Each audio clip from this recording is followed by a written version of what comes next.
I'm Natalia Bilbao, and in this special edition of LA This Week, we showcase some of the best LA Currents feature stories we've covered this year.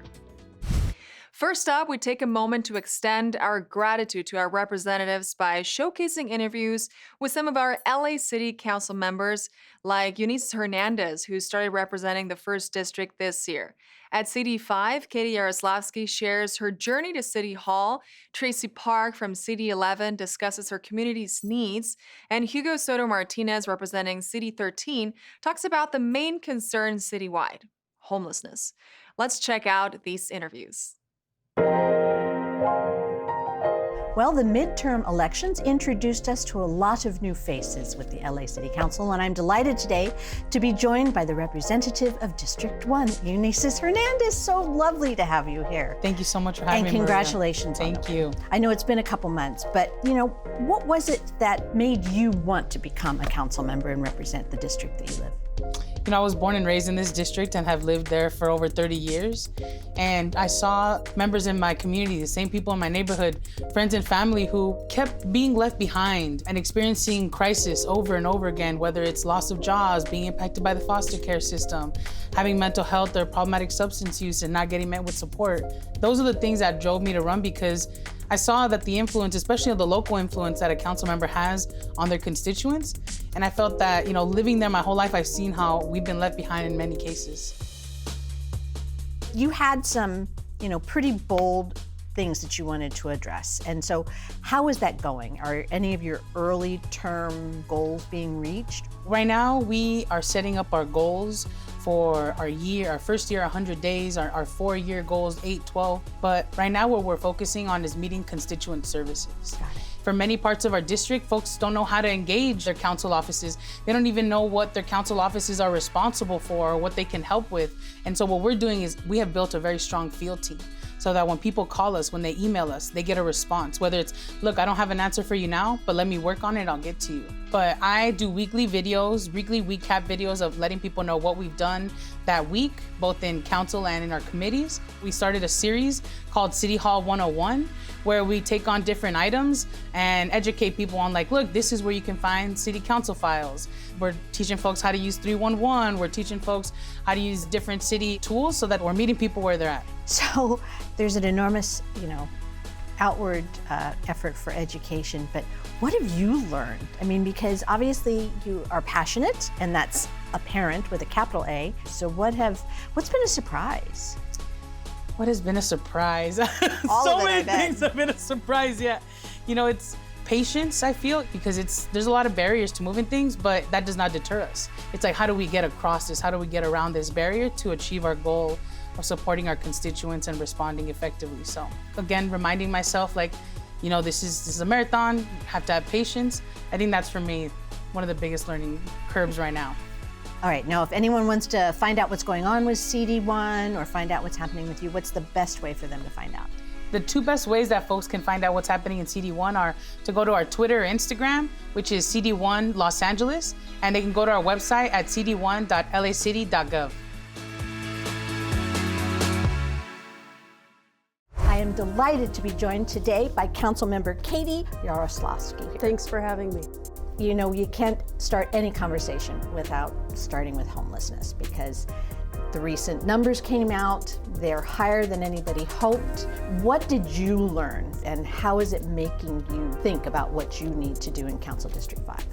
Yeah, so you're right. Homelessness is the biggest issue we're facing right now as a city. The homeless numbers didn't tell us anything we didn't already know. What I think it showed us is that what we were doing before wasn't working. And the last 6 months have shown me and many of my constituents what the right direction looks like. All of the efforts we've done to house people, all of Inside Safe, everything that's been done in the last 6 months isn't reflected in that number. For example, in Council District 5, we've gotten more than 100 people off the streets in the last 6 months. Citywide, it's in the thousands. I feel like we're moving in the right direction. That number, though, is a good reminder that we have a ton of work to do. And it has to be not just getting people off the streets, but keeping people from falling in the first place. You are literally sitting in the seat that your father-in-law sat in. Being the daughter-in-law of a former member of the Board of Supervisors, what an interesting story that your family has. How does that play into why you make the decision even to run for office? My mom worked in politics when I was a teenager and a young adult. And so I grew up sitting around the table when I was a kid talking about politics. I was working for then Supervisor Kuehl and loved the work. And it was amazing how much you could get done through government when you worked for someone who was effective. If people are really interested in what's happening in Council District 5 and they want to keep apprised of everything that is going on, what's the direct route they can take? Sure, so we have a relatively new website up and running. It's cd5.lacity.gov. And if you're really interested in knowing what's happening, from that website you can sign up for our newsletter. So if you're interested, you can sign up for that as well. Thanks so much. Thanks so much for having me.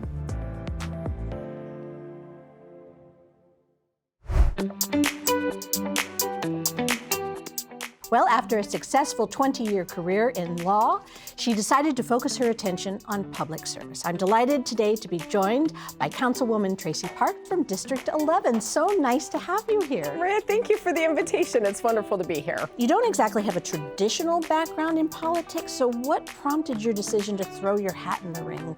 As a resident of Venice, I had a front row seat to the humanitarian crisis unfolding in our community, and I recognized that my community was asking for my help and that I needed to step up and answer that call. And also, as you mentioned, being a resident of Venice, what are some of the things that you immediately saw that needed to be addressed? In Venice, we have the highest concentration of unhoused individuals anywhere in the city outside of Skid Row. Over the last several years, we had seen a very concerning uptick in the level of crime.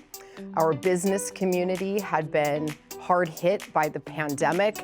And Venice is the #1 tourist destination in all of Los Angeles. And yet our local businesses were holding on by a thread.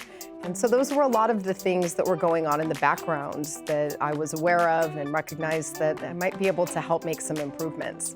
There are a lot of big things coming to Los Angeles in the next few years.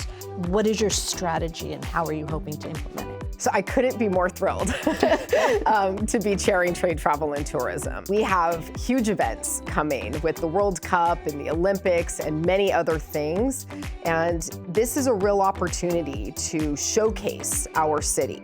And that means building out our modernized transportation systems, making sure our city is connected. But there's the trade component of this as well. And for me, with LAX in my district, we are seeing a tremendous increase in goods and transportation and the huge economy and provision of jobs that surrounds the airport is something that is just of keen interest to me. Has this experience been a surprise or a joy or a challenge or all of it? All of it. All of it? All of it, yeah, It has been just so much so fast. To, understanding the legislative process, getting familiar with the various departments and functions has been an education for me. We've hit the ground running. I am already seeing and feeling the difference all over my district, and the outpouring of support and gratitude that we have had from our constituents on the West Side has made it all worth it.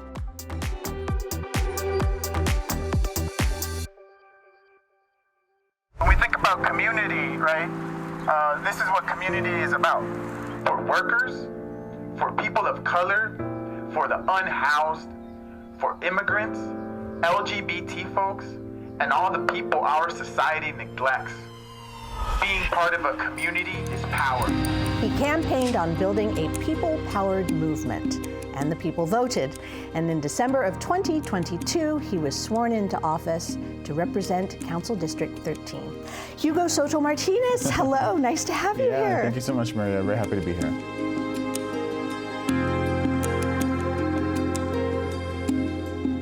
Okay, so there is the idealistic vision of, I can do this, something can happen, we can do change. And then there's the, now I'm sitting in the chair for 6 months and I'm seeing, how the machine actually operates. How's it feel? I still feel the most optimistic that I've ever been in my whole life. But the machine is real.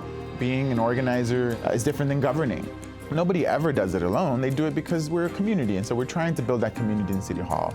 I still wake up every day inspired and ready to fight, and I haven't given hope, and I think we're going to make a lot of positive change. Homelessness, affordable housing, community safety, huge problems. How are you seeing District 13 fitting into the mayor's initiative? Yeah, no, I think we have a lot of alignment with the mayor. And so what we did that was very different from my predecessors, we hired 3 full-time staff, and all they do is homelessness. They take the calls from the constituents. They work with the different service providers in the area. It's like what we're trying to do is have like a conductor for the orchestra of the folks doing the work, and so far, it's been pretty successful.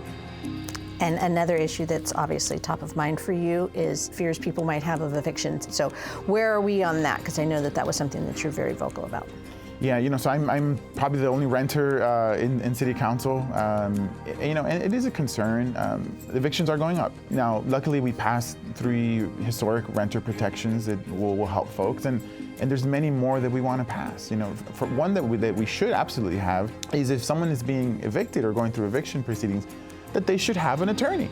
The landlords, most of the time, they have an attorney. Sure. And so when you go, it's not going to be a fair fight. And in New York, where they implemented this, found that over 80% of the folks that had an attorney with them were not evicted. But to get to truly affordable housing, we've got to really look at different kind of models, land trusts or social housing, or using our vacant land to do 100% affordable, for 99 years.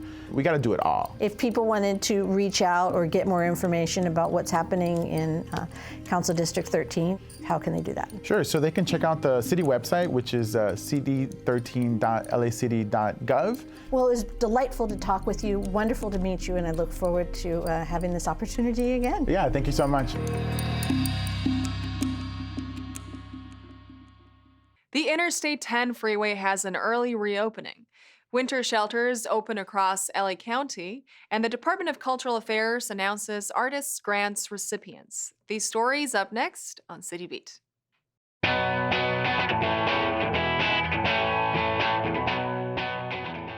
California Department of Transportation, Caltrans, has reopened Interstate 10 weeks earlier than the original estimate for repairs following a fire on November 11. California Governor Gavin Newsom was joined by Vice President Kamala Harris and LA Mayor Karen Bass to thank Caltrans, union crews, and partners whose efforts made the earlier reopening possible. The 10 freeway is a major artery that serves hundreds of thousands of Angelenos every day on their commute across the city. Some continued repairs will occur over the next few months, with occasional lane closures to be expected. For the latest information on the Interstate 10 project, visit fixthe10.ca.gov. As we head into the winter season, the Los Angeles Homeless Services Authority, LAHSA, wants you to know that winter shelters are now open. The Winter Shelter Program is held annually in Los Angeles to protect those experiencing homelessness during the colder months. Starting November 1st, 2023 through March 31st, 2024, overnight shelter, meals, showers, and case management services will be available. Winter shelters are located all across LA County and operate 24 hours a day. To be eligible, you must be at least 18 years old and experiencing homelessness. All shelters have a 2-bag restriction, and transportation is available for those in need. To check for available shelters, call 211 or call 1-800-548-6047. The Department of Cultural Affairs, DCA, has announced the recipients of the 2023-24 City of Los Angeles Independent Master Artists Project, COLA-IMAP. 11 master artists will each produce a series, set, or singular artwork with an award from the City of LA in the amount of $10,000 each. Now in its 27th year, the original artworks produced by the initiative will be premiered and promoted by the Department of Cultural Affairs in spring 2024. The COLA-IMAP awardees in performing and literary arts are Jay Carlin, Gina Loring, Sieber Sawar, Chris Wabach, and Dorian Wood. Design and visual artists who receive grants this year are Jane Brucker, Yasmin Diaz, Mariah Garnett, Yana Ireland, Deborah Sacco, and Barry Zipperstein. For more information about the winning artists and their work, visit culturela.org.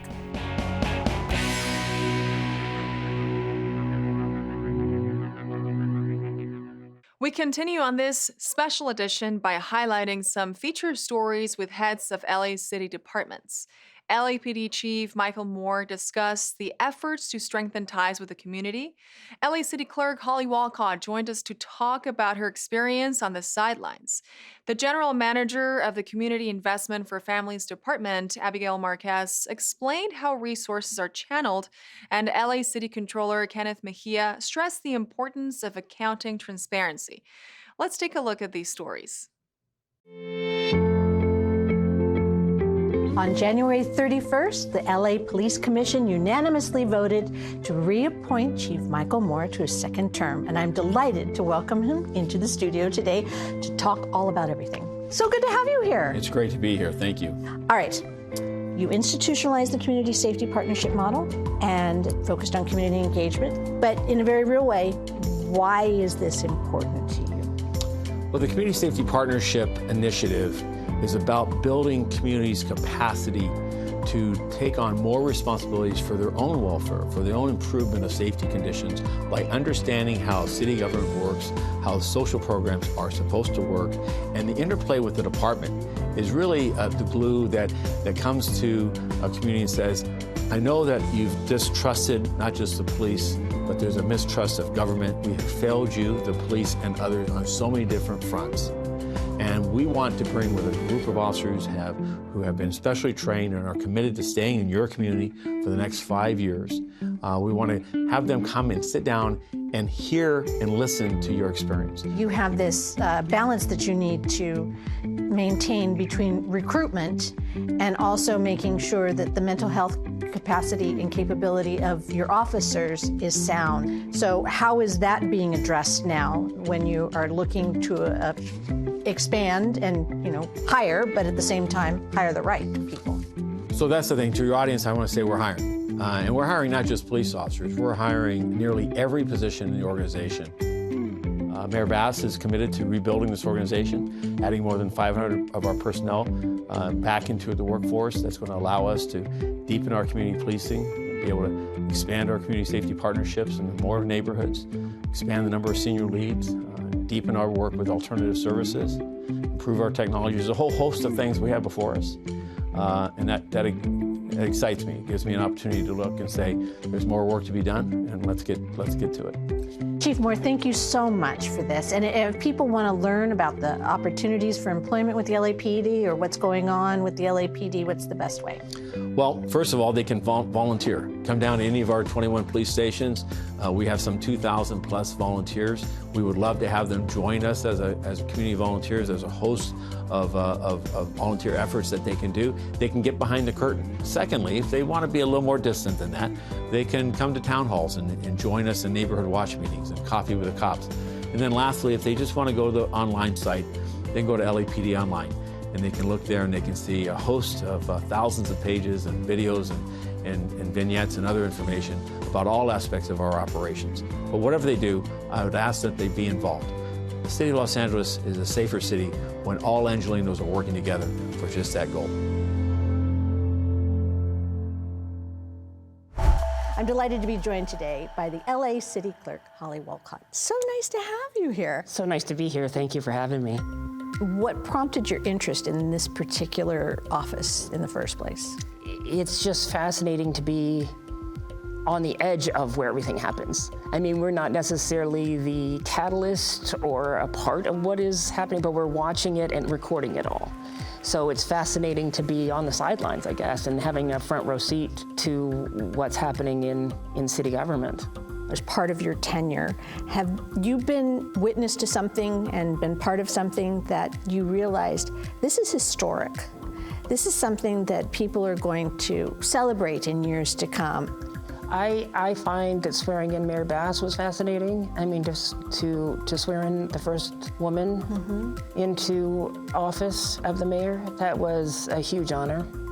So every time I get to swear in any official, I feel grateful, especially when there's more women that join, because for so long, the underrepresentation. Yeah. What exactly does your office do when it comes to city elections?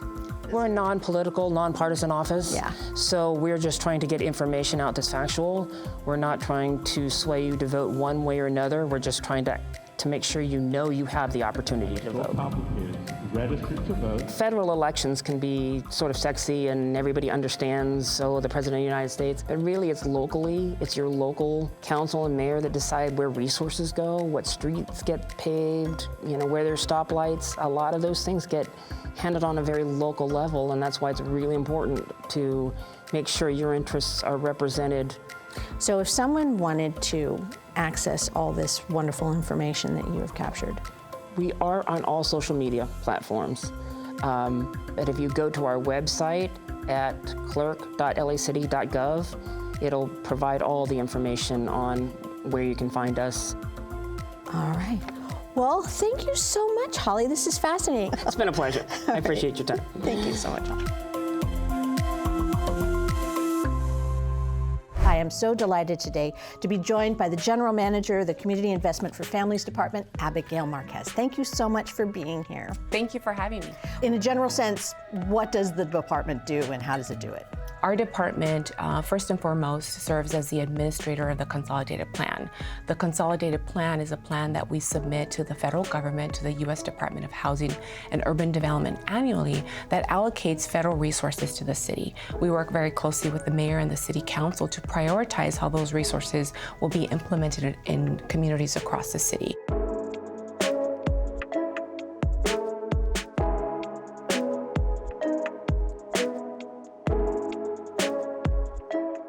We are currently managing over $250 million in federal, state, and local resources. We support the integration of these services across 20 city departments, and we support over 100 community organizations across the city. Very proud of the fact that as a new department in our first year, we served over 70,000 Angelinos through our programs.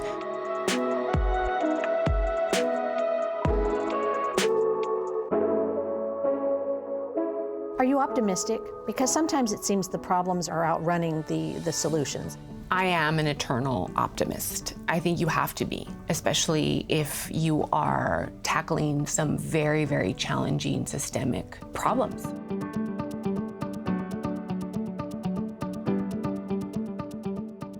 I do believe in the power of government. I think our families, our communities are depending on us to continue to lead with empathy, compassion, and urgency.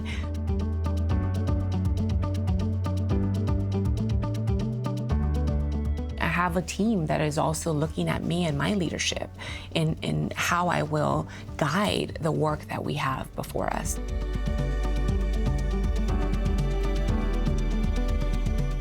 How can people reach out and find out what you're doing? Of course, we have a website that people can learn more about the different services that we offer and truly address the needs of the communities that we are serving. So public input is important and we welcome that every day. Well, thank you for taking all this time, and I can't wait to have the opportunity to hear updates in the future. Thank you. I would love the opportunity to come back.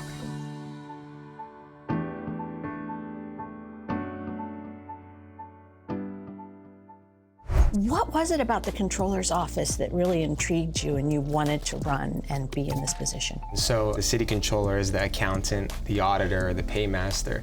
So my background is in accounting and auditing. I'm a certified public accountant, our city's first. And I was looking at the history and saw that we never had a CPA before or an accountant or auditor. So I said, this is a perfect position for me. And with this position, you could really bring about transparency on finances, on city operations, on policies, because people want to know. So part of all of this, is transparency. And one of the things that you've talked about are maps. So what are some of the things that you have focused on? What are you hoping those maps will achieve? So maps do provide a better visualization of data, especially from a geographic perspective. So some of the maps we've created are around homelessness, around public safety. Another map we made is our affordable housing map that shows where affordable housing covenants are. That has helped people find housing. And with these maps and these analysis, it also helps these districts understand how policies are affecting the population at hand. And so these maps are there to tell a story better than words can or a table can.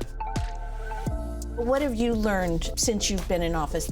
Well, number one, I really love this job. People think government jobs might be boring, but I love it. I think this is the best job I've ever had. I get to do something that I love to do, and I get to help people. Number two, I think people who work in government have their heart in the right place. They want to do good. What I think and what I've learned on why that's not enough is there are times where bureaucracy or red tape or, oh, actually, you can't do that. We haven't done that before. Slows things down. And I think what we're trying to do is say, no, we have to be innovative. And I think that's what I'm trying and our office is trying to work with in order to change that, right? What I hope and what we hope in our office is to inspire others to take up this, grab the mantle and continue this pathway of education, of transparency, of identifying what's wrong with the system and fixing the system that we live in. So that's our goal. In this week's Things to Do, attend the Merry and Bright Pacoima Holiday Parade, check out Open Call at the Los Angeles Municipal Art Gallery, and join Tasco Theater's Walking in Our Light. All this up next on Things to Do.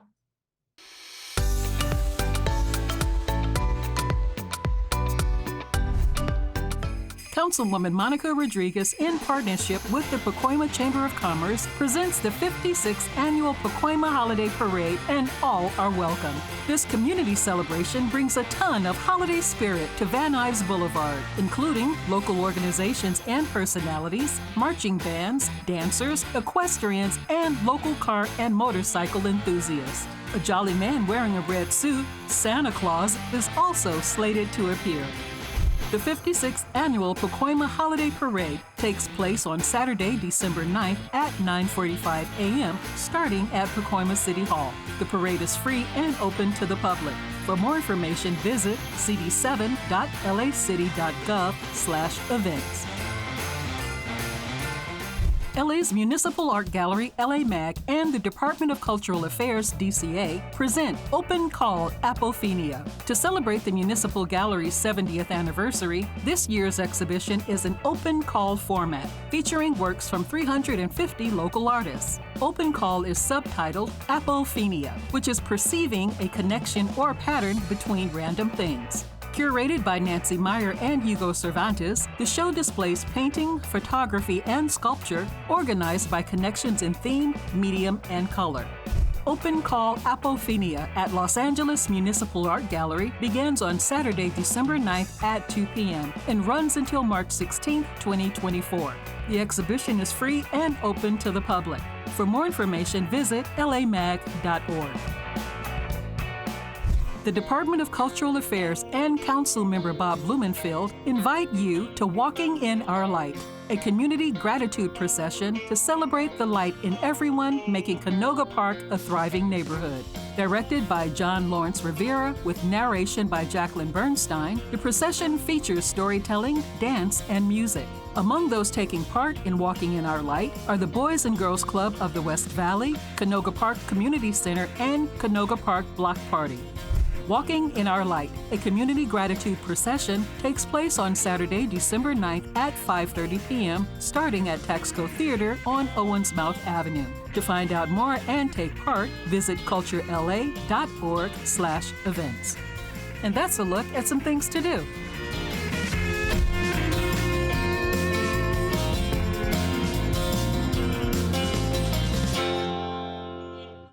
And that's all for this special edition of LA This Week. I'm Natalia Bilbao, and from all of us here at LA This Week, thank you so much for joining us. We are grateful for what 2023 has brought us, and we're excited to continue sharing with you what happens in LA every week in 2024. Remember that you can watch us online anytime at lacityview.org, and we're also on Instagram, Facebook, X, and YouTube. See you next time for more LA This Week.